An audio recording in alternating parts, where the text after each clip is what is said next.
பாவ அறிக்கையும் மன்றாட்டும். பாவ அறிக்கை. உபாகமம் 28ஆம் அதிகாரம் 23ஆம் வசனம். உன் தலைக்கு மேலுள்ள வானம் வெண்கலமும் உனக்கு கீழுள்ள பூமி இரும்புமாயிருக்கும். ஆமென். பிரியமானவர்களே, இதன் அர்த்தம் அந்த அளவுக்கு ஒரு கடினமான ஒரு வாழ்க்கை நம்முடைய எல்லைகளிலே காணப்படும் என்று சொல்லப்பட்டிருக்கிறது. வானம் தேவனுடைய சிங்காசனம், பூமி அவருடைய பாதப்படி. அப்படியானால் அங்கிருந்து வானத்திலிருந்து நமக்கு கிருபை ஊற்றப்பட வேண்டும். அதற்கு மாறாக வெண்கலம் என்றால் ஒரு கடினத்தன்மையை அது குறிக்கிறது. இரும்பு ஒரு கடினத்தன்மையை குறிக்கிறது. எந்த விதமான ஆசீர்வாதமும் இல்லாமல் ஒரு கடினமாய் நடத்தப்படுகிற ஒரு காலம் நம்முடைய வாழ்க்கையிலே காணப்படுமானால் அது எதனால் வந்தது? தேவனுக்கு விரோதமாய் நாம் பாவம் செய்ததினாலே இப்படிப்பட்ட ஒரு கடினமான ஒரு வாழ்க்கையை நாம் வாழ வேண்டிய சூழ்நிலை ஏற்படுகிறது. ஆனால் ஆண்டவர் நம்மை பூமியிலே விதைத்ததற்கான நோக்கம், நாம் பலுகி பெருகி சந்தோஷமாய் வாழ்ந்து பூமியை நிரப்ப வேண்டும், அவருக்கு சாட்சியாக வாழ வேண்டும், சந்தோஷமாய் இருக்க வேண்டும், கர்த்தருக்குள்ளாக நாம் மகிழ்ச்சியாய் இருக்க வேண்டும் என்றே நம்மை படைத்திருக்கிறார்.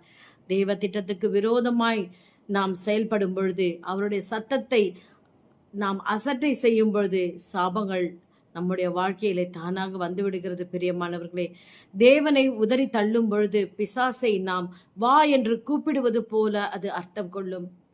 ஒருவேளை நாம் தேவனுடைய சத்தத்தை அசட்டை பண்ணி ஓடிக்கொண்டிருப்போமானால் சற்று நின்று சிந்தித்து பார்த்து நம்முடைய வழிகளை எல்லாம் சீர்படுத்தி கொள்ளுவோம்.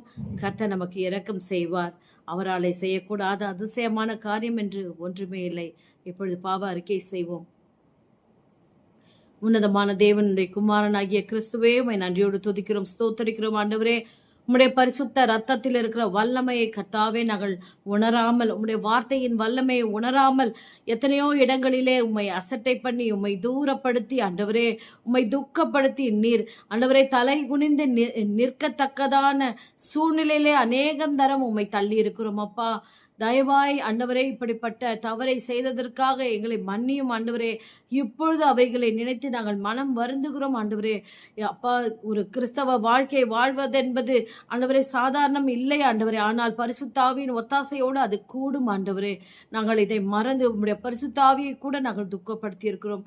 இவை எல்லாவற்றிற்கும் எங்களை ஒரு விசையாய் தயவாய் மன்னித்து எங்கள் பாவங்களை எங்களை விட்டு நீக்கி எங்களை சுத்திகரித்து எங்களை பரிசுத்த சந்ததியாய் மாற்ற முடியாது கெஞ்சு மன்றாடுகிறோம். இயேசுவின் மூலம் ஜெபிக்கிறோம் பிதாவே, ஆமென். பிரியமானவர்களே, பாவ அறிக்கை செய்து இரக்கத்தை பெற்றுக்கொள்ளுங்கள். God bless you.